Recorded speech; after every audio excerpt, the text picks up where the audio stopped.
In what part of the market cycle are we now? What do you think about this? What should people think about it? How should they think about it? I'm always optimistic. If you ask me now, in the middle of winter 2019, I'm bullish. The years 2022 and 2023 were strong. If you ask me about the high, I'd say it's a good sign. If the market then goes down, allow for a correction. That's why it's hard to time the market. As of now, the markets have cycles that last 4 years. However, it's not clear if this one will be shorter or longer, etc. But I believe we are still early if we look at the big picture. People don't like to wait when they spend. So when I put money into something, I expect to see it grow 10 times tomorrow. Why not? That's not how the market works, though. I believe that if you try to achieve things that are against the way the world works, you will always be let down. I know a lot of you jerks in the comments needed to hear those words from CZ because they are so true. Why aren't we 10x already? Why is the price of an XRP coin going up to $1,000 0 cents? Why aren't we being accepted by every country right now? That's just something, right? If it always happened exactly when everyone wanted it to, it wouldn't feel special when it did. This is how things really are where we live. You have to keep going even when things get tough in these markets, but yes, I am still sure that this bull run will get even crazier when it happens. Now that the price of XRP is up, you guys will always feel stupid for being upset or whining about it. That being said, we're going to listen to a conversation today between Raoul and CZ Binance, in which they both talk about this in great length.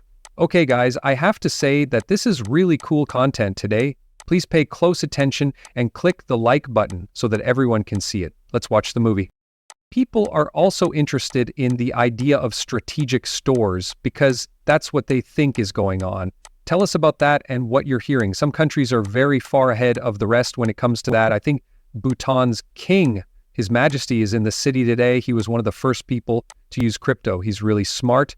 They also have extra clean energy and water energy. That means they've been mining Bitcoin for a long time. Their Bitcoin is worth a huge amount of money for such a small country. They now have Ethereum and BNB in their national hoard. The early users are making progress. The US doesn't seem to be selling Bitcoin right now based on what the world knows. Some of us early adopters, like yourself and me, kind of hope that states will sell their Bitcoin so that other people can buy them for less money. But know this, the US government is very good at running trade deals, so they know what's important. They now know that other countries have no choice but to follow suit, since the US, which has one of the biggest economies in the world, already holds Bitcoin as a crypto reserve. If they don't, their crypto will become more expensive. Yeah, I think we're talking to a lot of countries about how to set up a crypto strategic reserve and other basic things like what wallets to use. Do you use a cost leader option from a business, or do you make your own hold wallets? Do you know enough about building that kind of system, etc.? So when most countries start, their starting amounts aren't as big as the US's, right? US has about 200,000 Bitcoins. We just tell most other countries to use a professional cost leader system that has more than one signature when they hold much smaller amounts of money, right? That way, no one person can move the money. As soon as they reach a certain size, they should switch to their own co-store service. This is something that's talked about a lot. Where does Europe fit into all of this? Not anywhere. This is amazing. This is amazing. Yes, Europe has nothing to do with this. No, it's really amazing. In the end, this technology lets regular people make a lot of money and be a part of the banking system, but Europe is actively keeping them out. Okay, I believe this is the only case so far where less is actually more. In fact, Montenegro is very pro-crypto. We're talking with the prime minister there all the time. He is also a boss who thinks very far ahead. I don't have any other likes though. It's kind of missing from the map. When you look at the crypto markets these days, what gets you excited? What new ideas or events are making you think, wow, this is really interesting? I think there's a lot of money moving around in the crypto business, but everyone is looking for long-term gains. I'd like to help the funders make real goods in a way.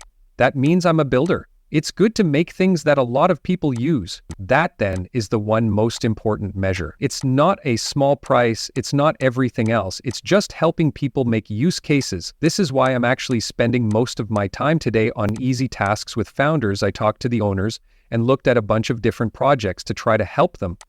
There are still a huge number of strong leaders. The only thing is that their voice is a little low right now. So I think we need to help those founders be louder, more active, and more involved in the community. We also need to help them raise money and come up with good long-term token economics, among other things. For some reason, I spent a lot of time there. Does AI make you think that this field will change in some way? AI isn't just used by coders to write faster code. AI can be used in many ways then. Well, the first is AI, which I think will totally change how you use blockchain and how you interact with it. UX thinks everything is going to... Things will get better, right? Since AI can be used for so many things, it's too bad that this business existed before AI. These changes need to be made so that AI is used in the apps we're making, the tools we use to make products, customer service, risk management, and risk tracking. Blockchain can also be used by AI. As I said in a previous tweet, I think crypto is the money for AI. AI won't swipe a card or enter an SMS number. AI can't do that. It's going to be crypto. After that, AI needs a lot of information to learn. They used up all the public data today, but we still don't get a lot of info. Blockchain can be used to record those data in a way that protects privacy. If you give those data to a third party, though, you can't be sure that they are your own. It makes sense that data gathering should happen on the blockchain, but thanks to new technology, it's easy to do on a single platform. That's why we hope that change takes place. So today, many people have so many different AI agents with a code, but the agents don't really do much, do they? It's an attempt. So what we want, and what I'd really like to see, are real people with tokens who can really help you. Today, you can go to an AI token launch site, click a button, and in 3 seconds you have your own AI with your own name. That symbol isn't useful. In fact, most people would say that 99% of those codes are useless. There might be 1 or 2 for cultural or sentimental reasons, but what we really want is real AI beings that can do things.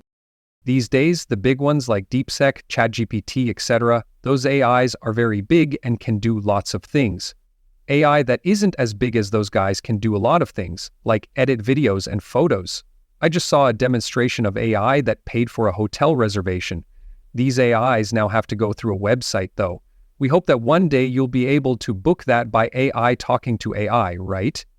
In the future, I think the world will be very much run by machines. I think I talked to a fund manager yesterday who said that the amount of data we create every day, 8 billion people, is about 300 trillion tokens. By tokens, I don't mean another crypto token, I mean AI tokens.